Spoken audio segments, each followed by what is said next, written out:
From the Granito Center, this is DCTV, your news now.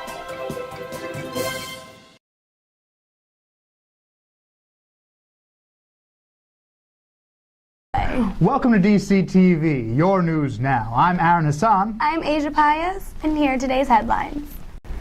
This past Friday, federal investigators are looking back at Hillary Clinton's email matter and have obtained the warrant needed to start reviewing the emails that were found on a laptop used by Clinton's aide, Huma Abedin, and her husband, Anthony Weiner.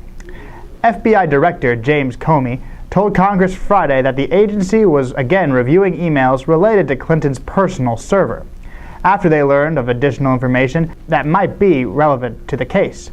Investigators came across these emails while looking into a completely separate criminal matter, the case of former Representative Anthony Weiner's alleged sex messages to an underage girl in North Carolina. Weiner, a Democrat from New York, is married to Huma Abedin, one of Clinton's most trusted aides, and the investigators found that Comey described as emails that appear to be pertinent to the Clinton investigation on at least one electronic device used by both Weiner and Abedin. Federal authorities looking into the Weiner matter first discovered the emails weeks ago and now are figuring out their course of action.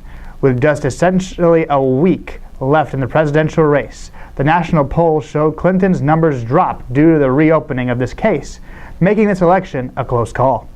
Hey guys, so this past Halloween weekend was so exciting. While we were busy dressing up as our fave celebs, they were taking matters into their own hands with their own interpretation of other celebrities. This year, Kylie Jenner killed it as the fabulous Christina Aguilera in her 2002 music video Dirty, while her boyfriend Tyga and his friends dressed as Joel Santana and the group Dipset. Also, Kourtney Kardashian dressed as a vampire bride, looking sexy yet scary. And the most hilarious one yet? Singer Katy Perry dressed as presidential candidate Hillary Clinton and brought along a friend dressed as Bill Clinton. This Halloween was filled with clever costume ideas by great people.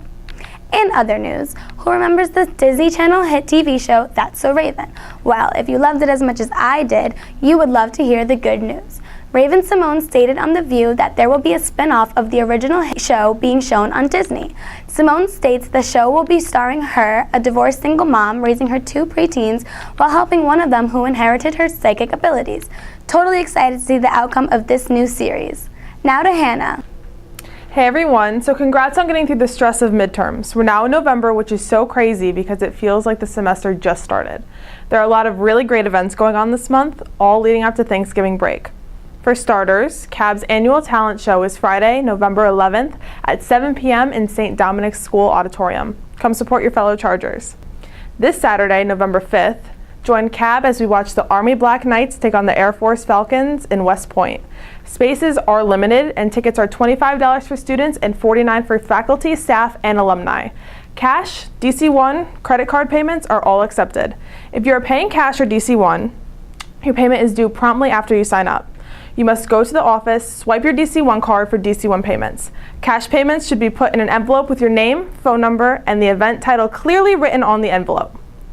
Yoga is still being offered every Wednesday at 5 p.m. in the Hennessy Center. It's a great way to get some exercise and stay in shape. This past week, I sat down with Mark Meacham, Director of Arts and Sciences, to talk about the upcoming battle of registration. Check it out. Thanks, guys. I'm here with Mark Meacham, the Director of Arts and Sciences. Dr. Meacham, how are you today? Doing well. Thanks for having me. All right. We have a couple questions for you, so I'm just going to jump right into it. Sure. Do you advise students to take all their gen eds freshman and sophomore year and then focus on their major classes junior and senior, or have a mix of both?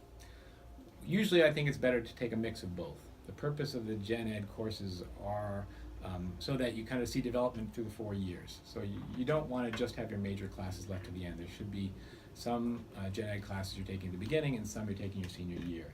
So a mix of both is better for the student. Okay. What advice do you have for students that weren't able to get the courses that they wanted? Well, the first advice is try to see your advisor as soon as possible.